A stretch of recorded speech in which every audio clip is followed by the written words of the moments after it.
with Jimmy Van and Sean Ross Sapp. They're on fire.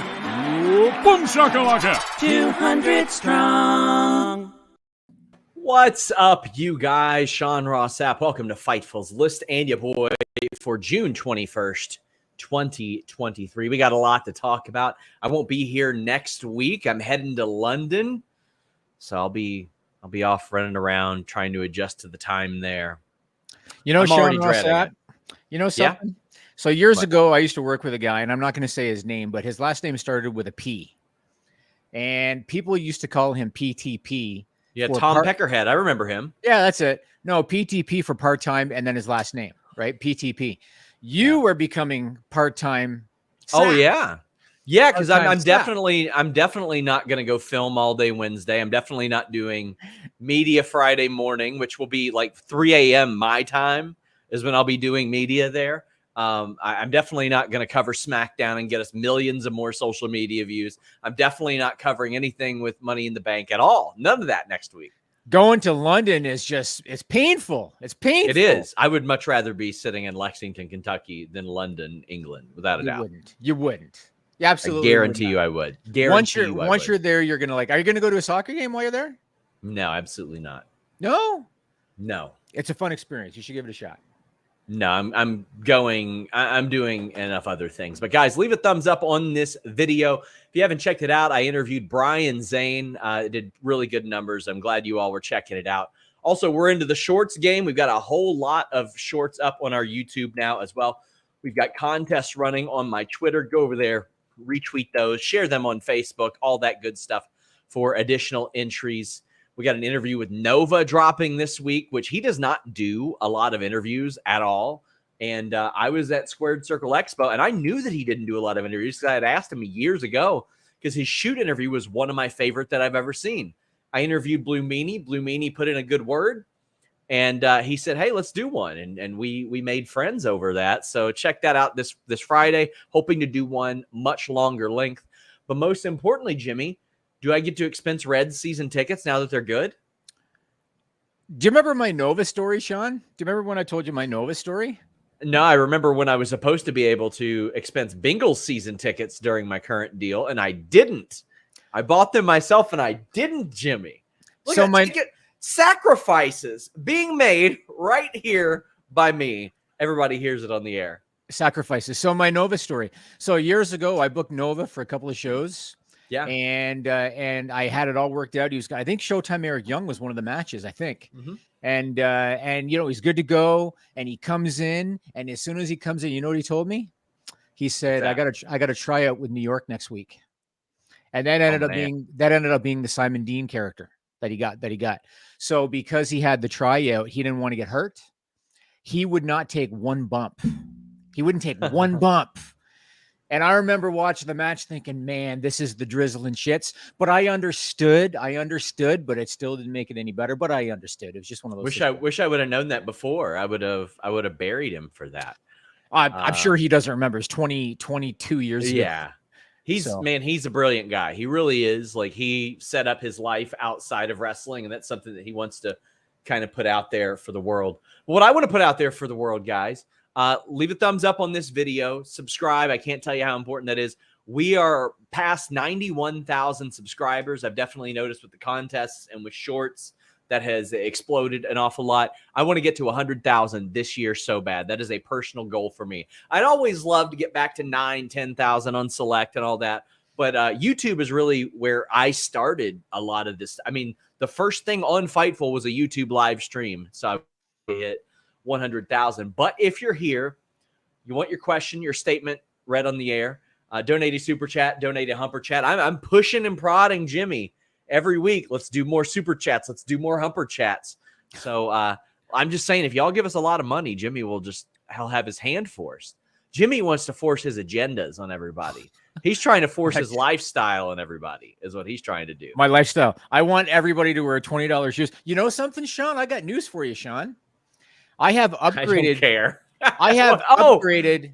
I've upgraded from $20 lugs to $60 Skechers. Really? Yes, because you're going full Tony Romo here. Oh, is that really? He's a big fan. Skechers are very comfortable. You slip them on. So I have upgraded from $20 lugs to $60 Skechers. So good. So Tony Romo has the Skechers sponsorship deal, and it's like there is nothing more that I believe than that Tony Romo in retirement wears Skechers. Like, I fully believe that. Also, a brilliant guy. He was, middle of the road quarterback for the most famous team in the country for a long time. Got his back injury, lost his job to a much younger quarterback, arguably better quarterback. Could have played still and made millions of dollars. He's like, no, I'm going to become a broadcaster. Now gets paid more than what he did in the NFL. Good for him. For him. That's the dream right there. I got to find some sucker in 8 years that'll pay me more than what Jimmy has me worked out to make at Fightful just to look into a camera. Yes, because Sean is on food stamps. So, I am. I have been before. I was back in the day. I legitimately, right before Fightful, I was. And you can do the math to where the hell I was working then. But there you go. Get in your super chats. Get in your humper chats. Bolton says, in AEW, really enjoying Blue Sky, or Sky Blue, rather. She's made huge improvements over the last few months. In WWE, Maxine Dupree, added to Alpha Academy, has refreshed them and is a very fun, entertaining storyline.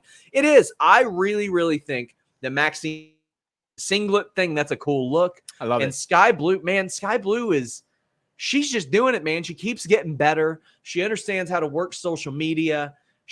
They booked her in Chicago, which is a good idea to do. And you got to get her the right opponent, right situation. I thought how they booked the main, or that the finish of that match was brilliant. Tony didn't take the pin because she's the champ. Ruby did. Willow had to do something to look strong because she is a champion, and Sky Blue gets the pin in her hometown. Really thought that was Sky Blue's got a good look. She's got a good look. Yeah. And so she's got good potential. Watching Raw on Monday night, because this ties into what that person just said. I couldn't help but smile when I was watching Chad Gable, because here is a guy who supposedly, the knock on him, right? Great in the ring, no personality. That was the knock on him. And look at him. He is a complete package. He is one of my favorites to watch. And, just like what that person said, I love that they pivoted. Instead of having Maxine Dupree take Otis and bring him into the Maximum Male Models, they pivoted and they brought her into Alpha Academy. And I think she has fit them like a glove. I think that she has really added to that group. I love the singlet. Looks fantastic on her. Mm-hmm. And Chad Gable, he's almost like, he's like the goofy Kurt Angle throwback, Yeah. In a lot of ways, because he's good in the ring like Kurt Angle too. So I love that group, and I like the addition of Maxine Dupree, and I wish that WWE would do more of them, because unfortunately, Chad Gable, he always takes the fall, man. He always takes the fall. Yep. And he's better than that. I mean, I like Maximum Male Models, and I hope they still do more with them, because I think that they really should. I think they're better than they're even given credit for.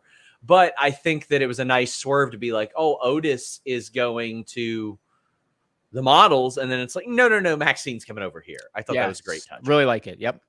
Our friend Tom Talks Rubbish says, thanks to Fightful for all being nice people. Well, Tom, thank you so much. We've both been on his show. I ain't doing many outside interviews these days, and Jimmy doesn't do any. No. So head over to Tom Talks Rubbish and check those out.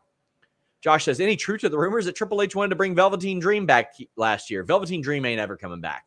He ain't never, ever coming back, and he was lucky to have his job for as long as he was, completely separate of the rumors that no charges were filed there. But I mean, like, there were an awful lot of police reports filed for this guy. He ain't wrestled in 2.5 years. He ain't wrestling anytime soon. There has been no desire to bring him back. He's going to end up being one of the biggest, like, never wases, if that's the right term, because he had all the potential. He had all of the potential in the world. He's going to be one of the biggest ones. Yeah. Jared says, rough night for Dana on NXT. Do you turn her heel or keep her face, or book her better? Well, you got to book her better, but there aren't a lot of spots for her to be booked better unless you put her on NXT more. But I think you do keep her in NXT, because she never got the opportunity to grow in the ring, because then when she got called up, she was put into short little matches anyway. And there were a couple of times where she shined and she broke through. And she's always out there doing media and stuff like that. She's been in NXT WWE for like 8 years now. So it's not like a new to wrestling type of thing, Jimmy.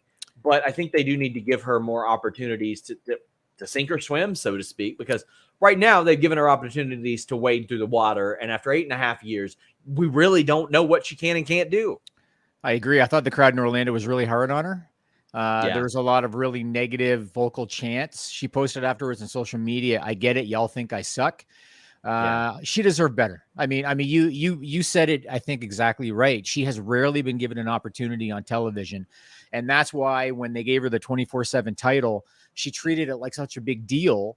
And she wanted to do so much with it because she never got an opportunity on television. And she deserved better than what she got. She's a very passionate women's performer. And she just has never gotten the opportunity. So I think she deserves better than what she got on NXT this week.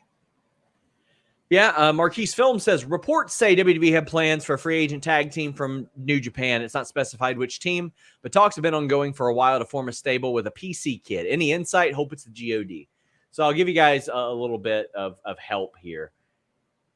Unless you guys are willing to cite who it was that posted this report, it's pointless to me, because I can say, as of now, at least where this came from, I can't add any validity to that. We had reported that they were interested in the Tongans from New Japan in January.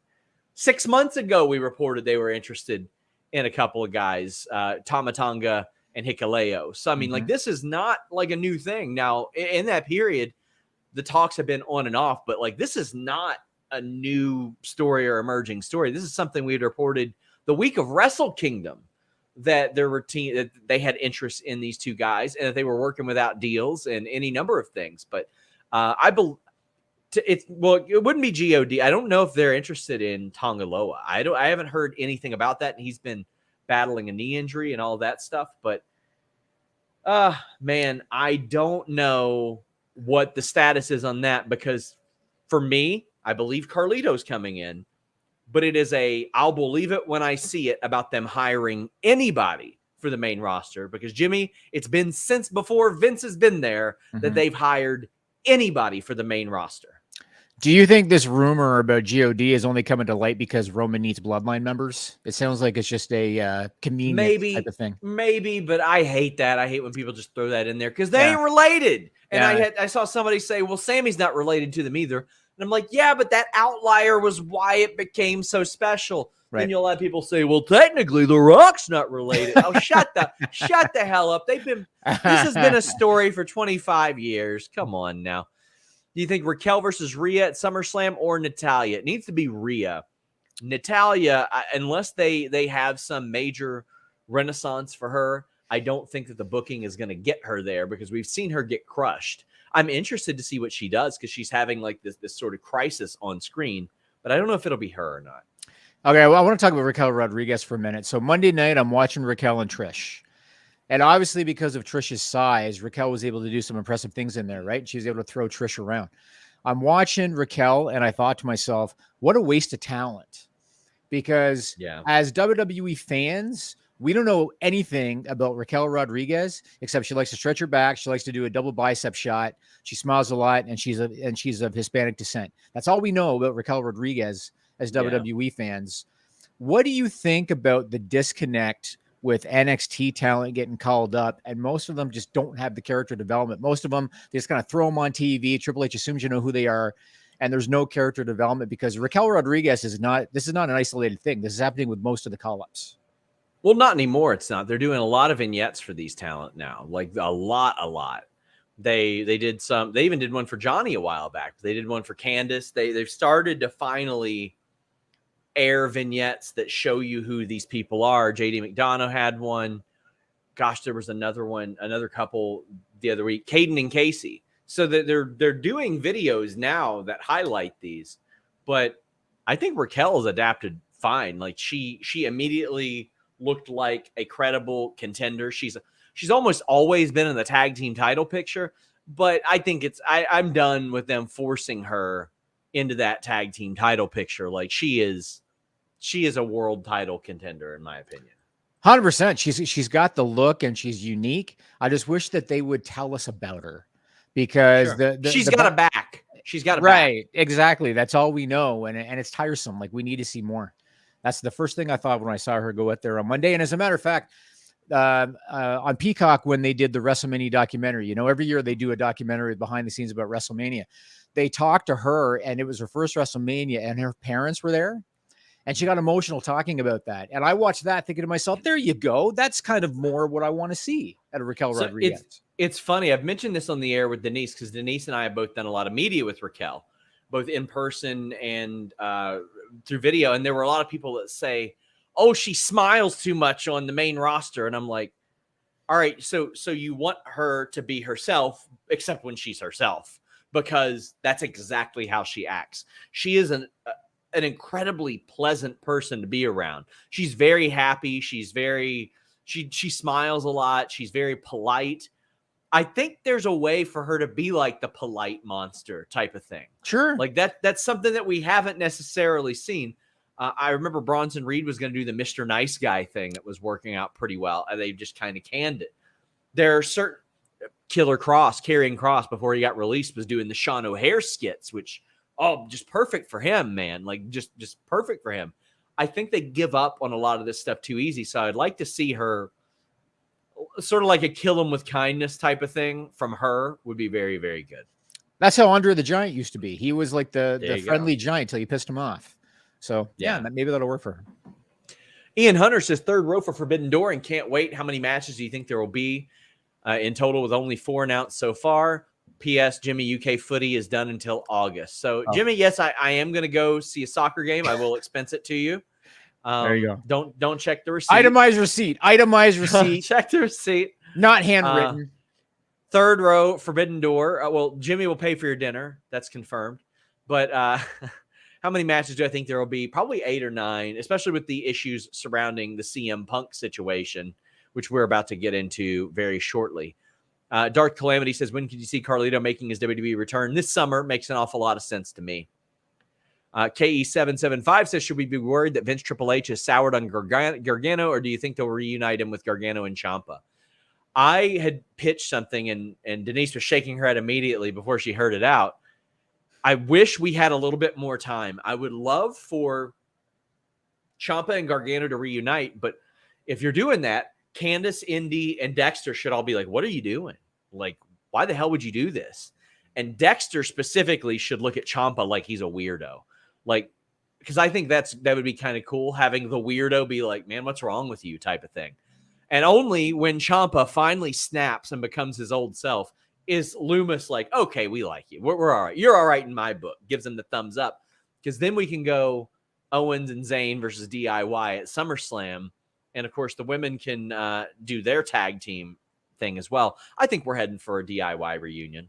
They kind of did a tease on Raw a few weeks ago when Candice and Dexter and Gargano, they were talking backstage, and Johnny was kind of hinting at something. And then they never followed up on it, but it looked like that's the direction they were going at the time. Let me ask you something on Ciampa. So Seth Rollins was supposed to do an open challenge on Raw, and he didn't do it because Finn Balor jumped him. There are reports that he was supposed to do an open challenge, and it was supposed to be answered by Tommaso Ciampa, and Hunter didn't want him to lose his first match back. Have you heard anything about that?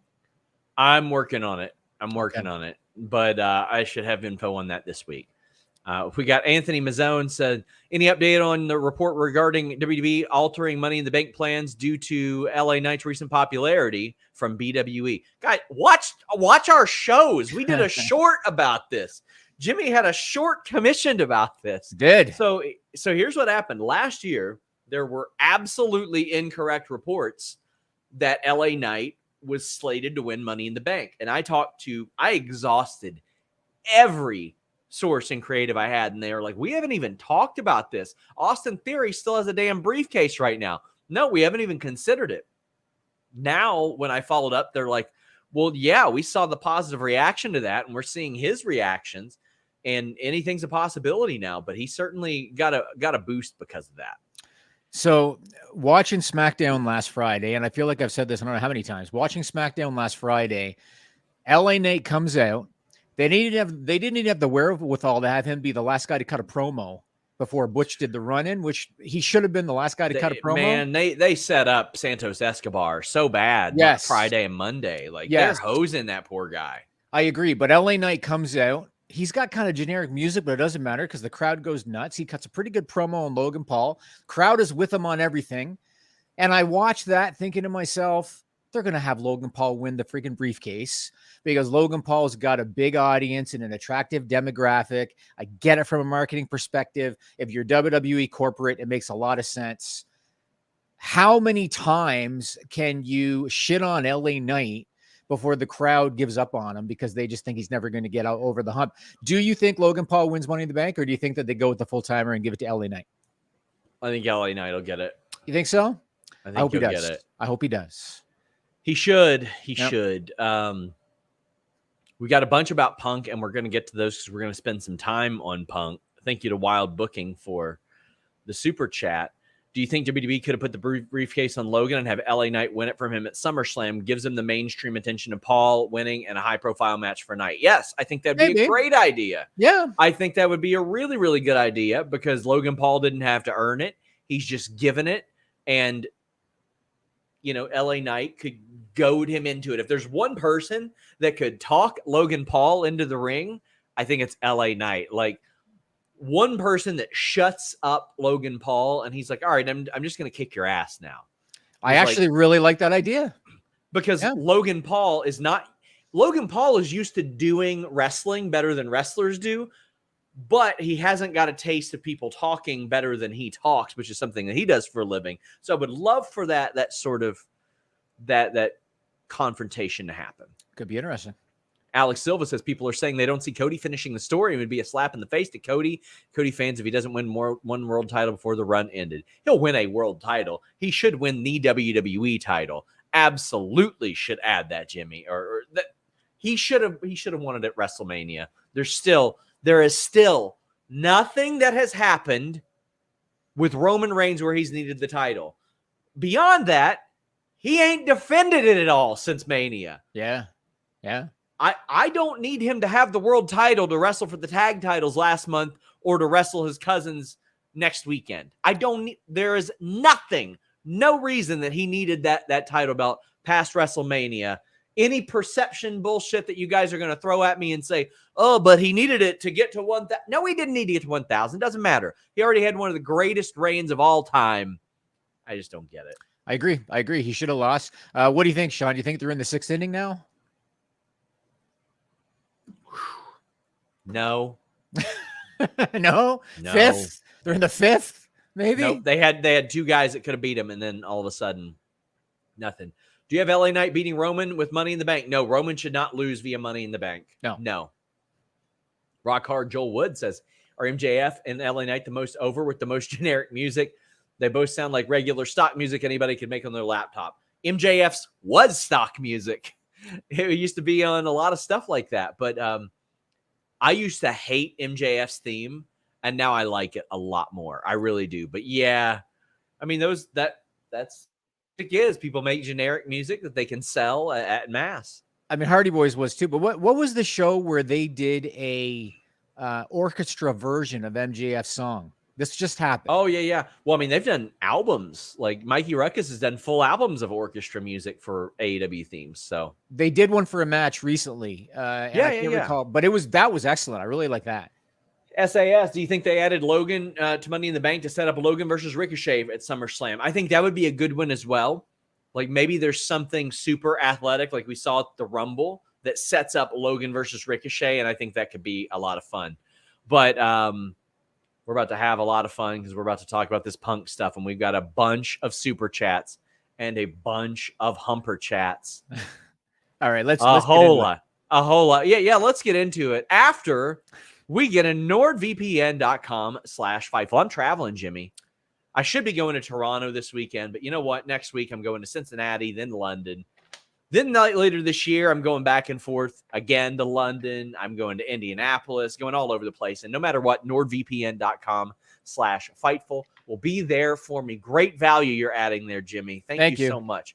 NordVPN.com/Fightful. It works on all your devices, all your operating systems. You get pay-per-views at a much more affordable price.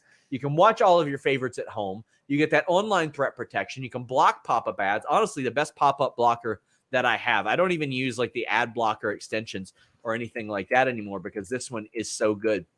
It is such a robust service. In addition to changing your virtual location with just one click and watching all your favorite shows, watching some shows early, getting pay-per-views at a much more affordable price, you're shielding your data from snoops and criminals that are all over the world. So if you're on that unsecured Wi-Fi, NordVPN.com/Fightful is protecting you. If you have trouble remembering your password, they have the NordPass password managers as well. You can keep them securely in a single place. You can encrypt your files. That way you don't get snoops hiding out looking for those as well. You got tech support as well. So if for some reason you don't know how to use the service, or you say, how do I connect to get this or that or this, their 24/7 tech support will be there to help you. NordVPN.com/Fightful. I had to smile for a minute when you were running down cities that you're going to be going to. Yeah. Because you, in passing, you're like, I'm going to Cincinnati, I'm going to London. You said London almost like you're going to Sioux Falls, South Dakota. So yeah, I don't really want to go to London, but I'm going to London. It's the job, so I'm going to London. But yeah, here we go. CM Punk. There's a lot to get into before you start to explain it. We've got Raphael saying, am I wrong for thinking that Punk is all fun and games now, but at some point it's going to enter Shaq Kobe territory and the team has to be blown up and everyone has to go their separate ways? We got Anthony Murillo saying, can you please address the report from Dave Meltzer that the divide is worst post-collision? Desires says Young Bucks versus KO and Zayn at Mania 40. How likely? I would say about 20% possible. We've got Caden saying anything on who Punk could face. I know people are speculating MJF no shows and Punk fills in for Tanahashi, but I can't see Tony doing that. Chris says, to me, if Punk telling the truth in the ESPN article and the EVPs do not want to do business with Punk, they strip of the EVP title since they don't want to do what's best for business. We've got Coy Stalling saying, Dave saying there's worse divisiveness in AEW than before because of the Punk promo. Is that true? There is an awful lot to get into here. So I'll set the stage here, Jimmy. Last week, Fightful had started to report Kenta, Punk, Forbidden Door. That was the plan. Then this weekend, nope, not the plan. Fightful Select confirmed it today. Kenta was the reason that this was not happening. His they had decision? to adjust several plans. Yes. Wow. FightfulSelect.com will have more on that. But last week, we had also reported before the ESPN article that there was some divide as a result of this. And there was. I saw people saying, oh, Wade blew it up. Wade blew it up. No, the tweet blew it up. The tweet that absolutely Wade Keller did not put out there, somebody else aggregated it, that blew it up. Now, there is absolutely divide in this company. I'm not saying it's the worst I've ever seen it. But that promo on Saturday, depending on what side of the fence you're on, you can see it a variety of ways. You can look at it and say, Punk just called these people soft, but he's upset that somebody hit him too hard in a wrestling match and dropped a promo. Or you could say, well, he's just giving it back to what he can give. Fightful Select also reported last week there's no gag order between Hangman and CM Punk. There is between Bucks, Punk, etc. During that promo, Jimmy, Punk referred to himself as One Bill Phil, that I saw a lot of people spelling B-I-L-L. No, One Bill, 1 billion is the reference from the WBD exec, which alludes to the rumored amount that AEW could get. As far as what this has to do with Punk and then the Elite's contract negotiations, those deals aren't done. They are absolutely not done. I've been told they're close, but they've been close for a very, very, very long time. I do not think it's fun and games right now. I think the Elite are probably just going to try to shrug it off as best they can. But what I've said all along, Jimmy, and I used an example from me and you. Once I found out that Russo was on board, I asked for a little bit more money, Jimmy. I don't remember that. We had agreed to a certain amount. And then you said, yeah, and I brought Russo aboard. And then about a week later, I was like, I could really use a little more money to be doing this. Really? And yes, you agreed to it. Yeah, I remember that distinctly. And I remember because you sent me a little smiley and you said, oh, you said this amount was good. And I said, yeah, until I found out about Russo. Well, if I were the Elite, that's exactly what I would do. Whether or not you wanted to work with him, leverage it for more money. As far as saying they should have their EVP duties stripped, that is sort of in the eye of the beholder. And I know that Punk has had an awful lot of problems with how an awful lot of things are run there, specifically the Hangman thing. Regarding who Punk could face, I've heard of 3 distinct pitches. The best one I heard was Kojima. You mean I was told for Forbidden Door? I heard Suzuki and Ishii had matches. Jimmy, there's so much to get into here. I had somebody who dared say this at the start of our show. They said, let me scroll up here and find it. Is anyone capable of letting this go and moving on? Gee, if maybe somebody wouldn't be in the news so much, perhaps we would. Guess who we ain't talking about this week? Vince McMahon, because he wasn't in the news this week. Yeah. We're talking about CM Punk. Here we are. Okay, let me ask you first. So, kind of like what you just said, before the ESPN article came out, there were some cryptic messages about, it's not going to be good, whatever. I read the article, thought it was fine. Punk is opinionated, but he's always been opinionated. My first question for you is, do you know if any content was omitted from the ESPN piece, which led to suggestions that there was unhappiness in the company? So I'll give you kind of a timeline here. I actually found out about this because I was asking about some Kenta stuff that I had heard about. And then somebody told me, oh yeah, he did an interview this week where he comes off kind of heelish. Which I was like, there's got to be something more to this because this person didn't mention Kenta. Well, then I found out that Hangman Page and the Elite were informed, hey, this is coming the weekend before the interview dropped. Then there were talks also at Dynamite, and that's when Wade put that out there. So I had kind of been sitting on this story waiting to get more information, and I've talked to a lot of people surrounding the situation involved. I can tell you AEW's attitude about it before and after I found out about the Hangman aspect was a big shift because they seemed like a little bit more all right with it. But when I found out about the Hangman thing, it was a little more incredulous. Like, how does a person find out this type of thing? Type of deal. I can tell you that at least one person that I had talked to claimed nothing was omitted, but that wasn't directly between ESPN and me. It was between ESPN and somebody else. But they had said that nothing was omitted or they weren't asked to remove anything. And AEW was on the call. AEW PR was on the call with Punk and ESPN. And they offered the interview to ESPN and said this will be his only one. Okay, I thought it was fine. I didn't think there's anything. I don't think Punk came off bad at all. I thought it was okay.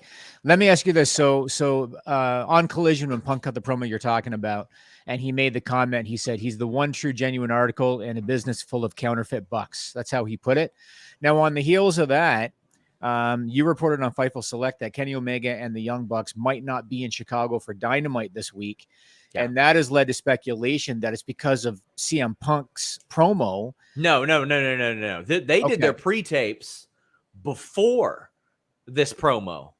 I mean, the AEW is not dumb. It is not a cause and effect from Saturday. They weren't going to be there anyway. Is it because it's Chicago and because Punk's going to be there? Yeah. So it's funny because I saw a lot of people say, oh, well, including some people that I respect that said, oh, well, the Elite made fun of CM Punk before. And I'm like, well, yeah, that was in Chicago to get heat. And then they lost the match, if you remember. So it was a delivering to the crowd sort of a moment that they wanted because they know that they're going to be Sean in Montreal from now on. Like they ain't ever getting cheered in Chicago again. Unless they team with CM Punk, they will not get cheered in Chicago again. That's just the nature of the situation. They're smart people, contrary to what, a lot of the people who swear that they know claim. They know what they're doing, and they know that they couldn't go there and be in that situation for Dynamite and not get booed out of the building. But I mean, we got Omega wrestling on Sunday, and he's probably gonna get like he's wrestling Sunday, so they got to put something on there, right? Like, I mean, I'm just on the outside looking in. You tell me if I'm not accurate because I'm just on the outside looking in. It feels to me like the issue is more Bucks Punk than Omega Punk. Yes, correct. In fact, in the minutes following Brawl Out, while Ace Steel, who is hosting the Wrestling Perspective podcast on Fightful on Mondays this month, was still throwing chairs and stuff, Punk and Omega were out there, and from what I understand, the conversation was pretty much hey, I don't have issues with you. Let's go talk about this. But everybody was still going crazy. So they're like, yeah, not right now. And and I know that Punk has said, and it's been said to me as well, that he reached out and his attorneys said, oh, no, well, don't contact him.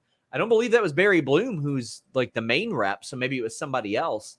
But I don't believe. I can't speak for any of those, but I haven't heard that as well. So I feel like there's a lot of miscommunication here. And I know that Punk has at least claimed that he's always wanted to get together in a room. And you know what? I'll pat myself on the back here.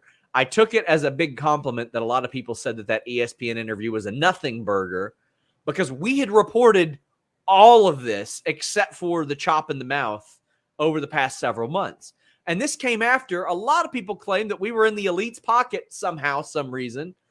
But we had reported almost everything that CM Punk said was a feature on FightfulSelect.com, best $5 in the business. But there were definitely, I don't think it was a nothing burger. It's the first time you heard it directly from him since all this happened. Yeah, I mean, this is a tough one for Tony Khan, right? And we've talked about this. We talked about this before, because you've got two guys who helped essentially found AEW. I mean, the Young Bucks were instrumental in the creation of AEW, and you've got CM Punk, who's your biggest draw. And at some point, something's got to give. This is not going to last forever. Something's got to give. Either these guys are going to make amends, or one of them is going to be out of the company, and it's going to be the Bucks probably before CM Punk, unless CM Punk does something stupid again. Otherwise, it'll be the Bucks.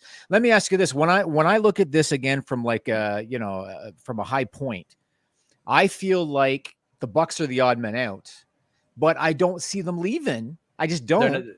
Right now, they're not. And I mean, I can tell you, I know the amounts, and I don't usually report amounts. There are going to be some situations where I do, but I can tell you guys what a lot of the big re-signings last year got. It was in the millions for WWE. Yep. AEW has also offered between 3 to 4 to 5 million to big names as well. And we're talking about for a reduced schedule, for more creative freedom. Yep. It's a lot about what you want, and it's a lot about what you can do and the freedom associated with that as well. Like, there are benefits and detriments to all of it, and that's what I love. It's a healthy, robust free agent market, assuming WWE hires people ever again. Mm-hmm. But the Bucks wanted to stay, and they're actively wanting to stay. Derek Gordon says, why do people want people who don't want to work together to work together? If Punk was worried about Hangman in their match, why wouldn't the Bucks be worried about a potential match? Derek, I'll tell you why. Because pro wrestling at its root is based on conflict and wanting to believe that what you're seeing on the screen is believable. And you can say what you want about the physique of people, et cetera, whatever. I watch 225-pound guys fight all the time, and I like it. My favorite fighter of all time is 5'3" and 125 pounds. Believable to me. I'll tell you what's believable. A bunch of guys who fought backstage in the ring together. They did it with Batista and Booker T. There have been numerous people. A bunch.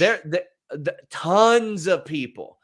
Britt Baker and Thunder Rosa, for forever, Jimmy. I had people say, well, why didn't you report that Britt Baker and Thunder Rosa didn't like each other? And I said, because they showed up and they did their jobs. Like, there was no, I wasn't just going to report, oh, they don't like each other. Well, now it's become more of a story on AEW All Access, to the point to where if they're ever in a ring again together, everybody's going to be looking at that and being like, what's going to happen?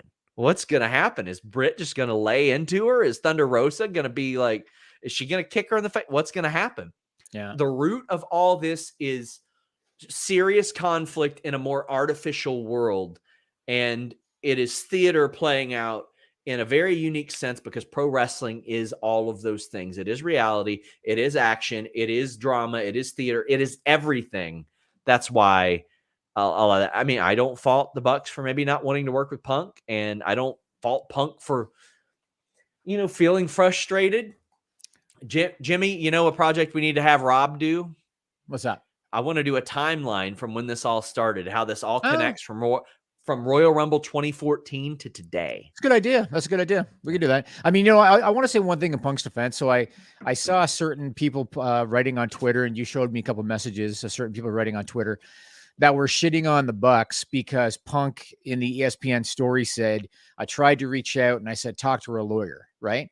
Now, the one thing that no one has said or no one knows is, were the Bucks told that by Tony Khan? Were the Bucks told that by AEW's attorneys? I've been involved in legal situations before.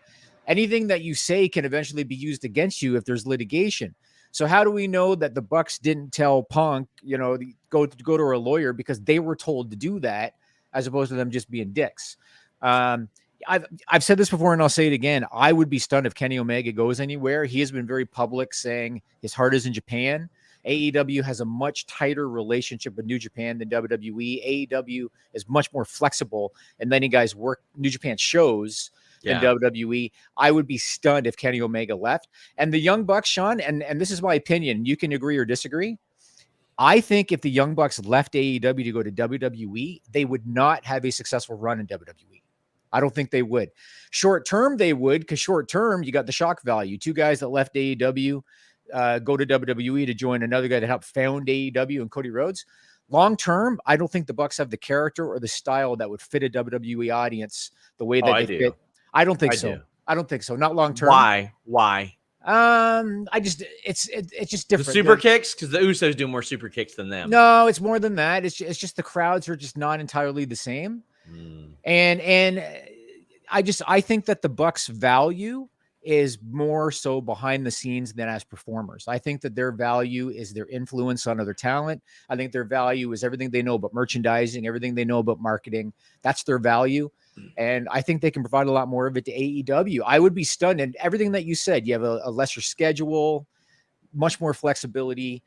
I'd be stunned if they left, but I think that Tony Khan has got to get this shit together, because eventually the other talent is going to feel like I have to have, I'm loyal to the Bucks. I'm loyal to Punk. Yeah. It's going to be very difficult. And as you said, okay, Forbidden Door, Omega's going to be there. Punk's going to be there. They get along. It's okay. Sooner or later, the Bucks are going to be on a show that Punk is at. You know what I mean? They have to squash this shit. If it's strictly a situation like you suggested, the Bucks are professionals and they're going to use it to leverage a new contract. And then after that, kumbaya, and we're going to work with Punk. Awesome. That's cool. But if this is a legitimate fuck this guy, then Tony Khan's got to get it together, because long-term, this is going to be bad for the company. We'll see where it plays out. I'll be stunned if any of those guys leave AEW, given the situation they're in. I'd be stunned. I never got the closure on the Cody Young Bucks saga. If I don't get closure on this, I'll be upset. Caden says, is wrestling cinema? Yes, it is. Raphael says, we've seen this in so many sports, and organizations always lean to the younger athletes. Could Punk eventually become expendable? Okay, so I had said this before. If my option is a couple more years of Punk, 2 or 3 more years of Punk, or 5 to 10 more of Hangman, the Bucks, and Omega, you got to go with the Hangman Young Bucks Omega. They helped build the company. And that's not me saying that Punk is expendable, because look, they just drew 800,000 on a Saturday night. That's a really good number. And as best I know, AEW or WBD was going to be happy with like top 5 or whatever, but that's a good number. I don't think Punk is expendable in that sense, but we've got a big humper chat from Trey Cash. Big thank you to him. He's always awesome to us. Says, hey, Sean, you think if Punk Elite stuff happened in WWE, it'd be up for debate that they would do business? I think Vince would just make them. He wouldn't make them. I know of a lot of people who do not, will not, and have not worked together in WWE because they don't like each other, or there's personal stuff or relationship stuff or any number of things. But I can tell you there are specifically couple women that didn't like each other, and one of them had mentioned in the past, I ain't never working with her. And then I would say, to put a broad brush on it, within the last year they were working together. Within the past year they were working matches together, and it was all right. And that sort of shifted from, I just don't like them, and that they couldn't wrestle, whatever that may be, and they ended up working together. But that wasn't even under Vince, I don't think. So I don't think it's a situation where Vince would force anybody. But there are times Jimmy, I don't know if I've ever told this story on the air, and I have not verified this story. If Riddle does media next week, I'll ask him about it. But one of the things I heard unverified after Royal Rumble, when Brock, I guess, approached Riddle backstage, was that I guess Riddle had a meeting with Vince McMahon, and Vince goes, "You got some pretty big dudes upset at you." And he's like, "So fucking what?" And Vince is like, "Pardon me?" And he goes, "So what? What are they going to do? Beat me up?" And Vince is like, "Well, yeah, they're pretty big." And he's like, "Let them try. Thought you liked money," type of thing. And that was the right thing to say to a Vince McMahon. Now, this is, again, probably largely exaggerated if it even happened, but that's the type of thing that a Vince McMahon or any promoter wants to hear. Yeah, I don't care if they don't like me. We'll do business. We'll make money. You'll make money. It's ideally what you like to hear. Yeah, I mean, whenever you have a locker room full of egos, you're going to have people that don't like each other, and you're going to have people that don't want to work with each other, because that's just kind of the nature of that kind of business. I can only think of a few occasions where talent actually had a fight backstage in WWE, and I'm thinking of like Bret Hart, Shawn Michaels. I'm thinking even the Rougeaus, the Bulldogs, Batista Booker. Batista Booker's another one where they actually had a real fight, and in every case, it resolved itself. You know, like with Bret and Shawn, sad to say, Bret got booted. I mean, Vince, you know. Oh, there were lots. The Dicks fought each other once, Jimmy. Shane Helms talked about it on our show, and he said that nobody liked him, so nobody broke it up. There you go. Sin Cara, Simon Gotch. How about this one? JBL, Joey Styles. Sheamus and Yoshitatsu. Remember that one? No. Yeah, Sheamus and Yoshitatsu. Really? Apparently, Yoshitatsu beat him up.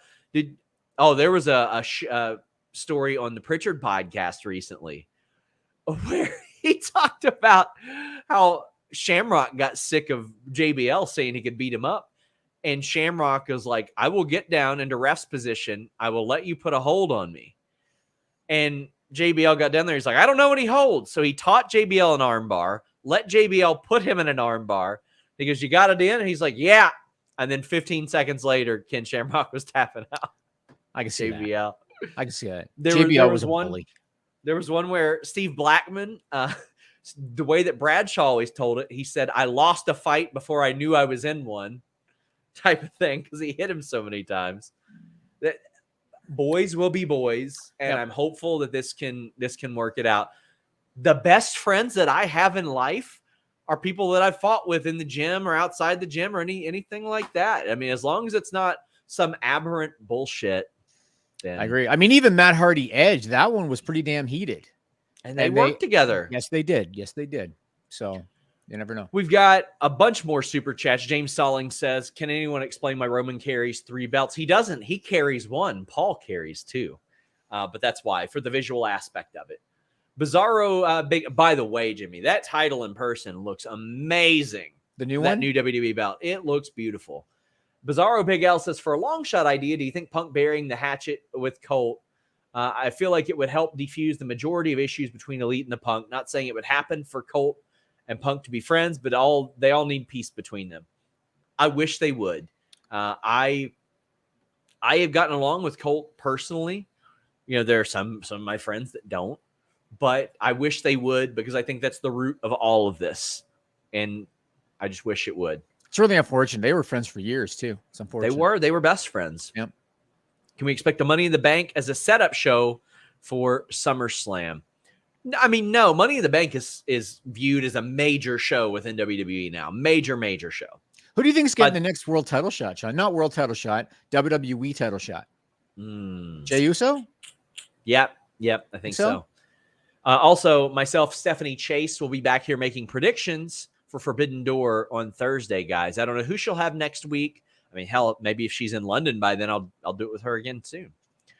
Derek says, "I'm sorry I can't enjoy watching a match wondering if someone is going to try to legit injure someone." Well, that is obviously not, but that is getting fired territory if you legit try to injure somebody. If you try to do that in UFC, Rousimar Palhares lost his job for that. And this comes in a combat sport. Yeah, I think they'd be pros. These guys have been doing this for years. I think they'd be pros. 27 at 27 says, seems like Tony Khan's very close with Punk, MJF, Jericho over everyone else on the roster. The Bucks are being unprofessional and shouldn't be EVPs. Says who? The roster likes them.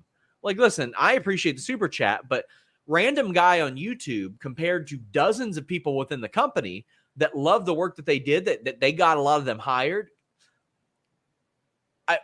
I'm not allowed to talk to Will about proprietary information anymore, which, is a bummer for me, but I get it. It's his dream job.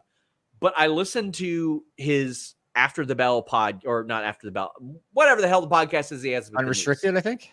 No, the one with Denise. No. Okay, Denise. after the week or something. Yeah. There you go. After the week. Sorry, Denise. Sorry, Will. I've edited a lot this morning, and he said the thing that he's learned most is that people online, especially the loudest negative voices, really don't have any idea how the process works. And I had always been told by people, you learn more the first few weeks of working there than you do of however long being a pundit. Yeah, and to reiterate what I said before, nobody knows if when Punk reached out to them, they said talk to our lawyers because that's what they were saying, or because they were told to say that. They very well could have been told to say that. Asco says, what matches do you think we've booked for FB2? You mean Forbidden Door 2? Miro versus Ishii makes a lot of sense to me. Suzuki against Orange Cassidy should probably finally be booked. And is MJF good? Is that match happening? Yeah, it should. But it would be funny if he just didn't do it and then Punk faced him for the title. Possible. Raphael says, Blackman always looked like he was ready for the smoke. That is one of my most desired interviews. If anybody has a connection to Steve Blackman, I would love to do an interview with him so badly. Did you hear the story about, I believe it was him and Hardcore Holly, and he got his foot caught in the handle of a bag? Oh, yeah. Did you hear that story? He was about to hit a spin kick, and when he was going to hit the spin kick, he got his foot caught in the handle of a bag, and it probably saved Holly's life that he got his foot caught. Some programming notes, guys, for those of you who are wondering. By the way, get in your super chats, get in your humper chats as we're about to wrap up. Monday, Alex and Kate will be here on the main channel. I'll be traveling to London. Denise is traveling back from Toronto. Next week, Jimmy will be here for a Wednesday show, and the list goes on, which we're about to do over on FightfulSelect.com. I think Stephanie Chase will be here probably Thursday or Friday with a prediction show. I'll be dropping some interviews. We've got, man, I am not excited for that media day, Jimmy, because they always schedule them early in the morning. And early in the morning in the UK is like 3 a.m. where I am. So that's going to be tough. But I'll probably be calling in during the post SmackDown show and the post Money in the Bank show. We have Denise and Righteous Reg set for the Money in the Bank post show as well. We will have a programming note in the future for when Collision and WWE go opposite of each other. In that case, we'll probably go live after the WWE pay-per-view show, or probably the next day for the Collision stuff. But there's a lot of stuff to be talking about the next couple of weeks. To Stardom still have a show the same night as Forbidden Door 2. It's the weekend. Which women's matches do you think we see on the pay-per-view? They get Kyrie involved. That would be ideal, but I legitimately have no idea. Like, I would love it if they found like a legend to bring in or something like that. That would be kind of cool. But I wish I had an answer for this, Raphael. I really don't know. And I haven't been on the Joshi beat. That's a Scott Edwards question. Too bad about Mercedes. She would have been a no-brainer. Yeah, I mean, you never know. Maybe they can pull it off. She works a lot of people. I'm not ready to report, oh, she's had surgery because her leg's wrapped up. She's a very smart girl. She's very smart. Ryan says, do you think it's time for AEW to move on from JR as a voice on TV moving forward? I know he had a rough Saturday, but bring someone fresh and keep him on the back using his talents. Yeah, I think Veda Scott should be doing that commentary, but I don't want her to get set up like Renee Young did, because I know a lot of people said, oh, Renee isn't good on commentary. If you remember, Jimmy, at that point, the first guy on commentary was only saying, ooh, oh my. So if you're a third person, you really get nothing. JR, every time he falls, he seems to fall directly on his eye. I shouldn't laugh. It's not funny. But... Listen, all due respect, how are you going to fall on your eye that many times? This man do it. He's parasailing or something. I don't know. Maybe he doesn't like the mailman. Who knows? Getting punched. One of those bills show up in the mail. He just picks a fight, man. Jesus. Maybe. Oh gosh. I'll tell you what'll help him, Jimmy. Some athleticgreens.com/Fightful. Some AG1. I love Athletic Greens. I've been getting in better shape throughout this summer. You know, DDTing Shaza McKenzie on her head really, really motivated me. And I was like, you know what? I want to be in as good a shape as I can possibly get. And I've been taking AG1 for a long time, but I love this stuff. I take it out of the pouch, put it in my container. Then I grab one little scoop, 8 ounces of water, and AG1 has me set for the day. It's one daily serving that brings you a blend of 9 products, a multivitamin, minerals, probiotics, adaptogens, and more, plus a digestive enzyme. So it regulates your digestive system, the probiotics. That's why I'm not getting sick. The multivitamin, which is so much better when you drink it as opposed to taking a tablet. It's so much better on your stomach as well. First thing in the morning, I take it. It helps boost energy. I don't have to drink nearly as much caffeine as I used to. Supports immunity with that daily dose of vitamin C, zinc, and functional mushrooms as well. Plus, it helps recovery. The more I've been working out, the more I've needed that recovery. And athleticgreens.com/Fightful does that. We've heard a lot of wrestlers that we've interviewed say, oh, yeah, I take Athletic Greens. We see doctors, functional MDs, all kinds of fitness experts that use athleticgreens.com/Fightful and use AG1. You get 30 servings in a single pouch, and you get a 90-day money-back guarantee. And right now, you get a free 1-year supply of vitamin D3 plus K2 and 5 free travel packs. When I head over to the UK, I'm going to take my travel packs, rip them open, pour them into my glass of water, shake it up. I'm good to go. No heavy stirring, anything like that. It mixes perfectly well. athleticgreens.com/Fightful. Kieran says, update on Santana. He'd be for Collision. He's ready as far as I know. I think he was supposed to be there this past week and he wasn't, but I don't know if there's anything to that. KE775 says, think we see any more major players from Raw and SmackDown and NXT soon? I think Rollins did a lot for Braun Breaker. He did, and they have really liked how that has played out. I mentioned this last week on FightfulSelect.com, but I asked about Ali and Baron Corbin, and I was told, Jimmy, yeah, we understand a lot of people were not so positive about the free agent tag because of past regimes, but legitimately, they badly wanted to utilize that free agent tag to help people get assessed. Because if you're having Baron Corbin and Mustafa Ali, you'll be able to walk up to him afterwards and say, hey, are these guys ever going to make it? Let us know. How were they in the ring? There are 2 perfectly good assessments of talent there in Ali and Baron Corbin, because they both know what it takes to compete on the main roster at a high level. I actually really liked the promo segment with Carmelo and Baron. I thought that was a really good promo segment. I thought Carmelo really held his own in that.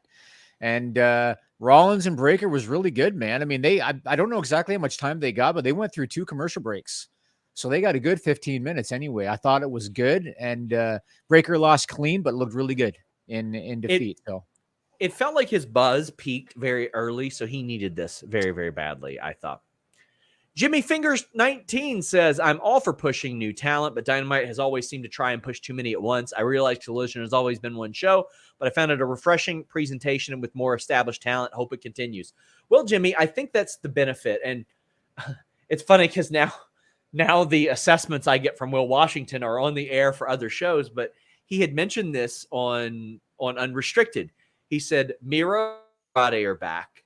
He's like, CM Punk is back.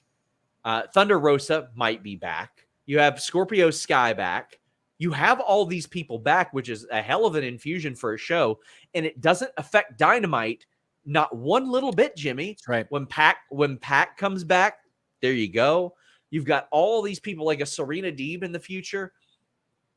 All these people, and It definitely felt like a different show. It felt like a different show. There was less of the high flying stuff that you get with a lot of the young guys on Dynamite, and like you said, a lot of established names on the show. It did feel like a different show, and they're never going to do. What did they do? 816,000 viewers. They're not going to average that. Like 6 months from now, they're not going to be doing that. But I looked at the typical 6 months from now, they'll be going against college football. Sure, but I looked at a typical Saturday night, although maybe it's not typical because college football is not happening right now. I think even if they did 700, 650, I think that Warner Brothers would be more than happy with that. I think that is doable. And so, like the number that they did, everybody should have expected that was going to happen. That always happens. You've got the curiosity factor. But I think they could do 650 every week, and I think that's decent for a Saturday night, you know? Guys, we're about to head over to FightfulSelect.com. I'll tell you who I've heard has been pitched for CM Punk at Forbidden Door. Any update on Eric Young? I'll have an update very soon. I've been working hard on that one. That is a very oddly hush-hush situation. Joel Wood says Dave reported that he thinks Punk will be on the show tonight. Fightful Select reported this days ago. Days ago. And we talked about it. We talked about it like a half hour ago. FightfulSelect.com. What are we doing here, guys? Listen, all due respect to Dave and other people, subscribe to FightfulSelect.com. I know you do, Joel, but we had this on there this weekend. I mean, we talked about it at the top of our show. Yes, there were some people that were told a lot of things. They were told a roster split was coming. They were told that they wouldn't have to deal with Punk, or they'd be able to keep that separate. There's a lot of stuff like that. So, and I hope you guys join us tonight on Fightful. I'll be doing a Q&A this week on Fightful Select as well. But after that, I'll be heading to London, guys. So if you're in London, if you're going to be around at the show, come say hi to me. Would love to see you. Jimmy, what else you got? That's it. Let's go. The list goes on. I'm going to ask you something about MJF and that fan on Dynamite last week. Yeah. And you could talk about the Punk stuff, and then people can ask questions on Select if they want. Till next time, guys, we're out.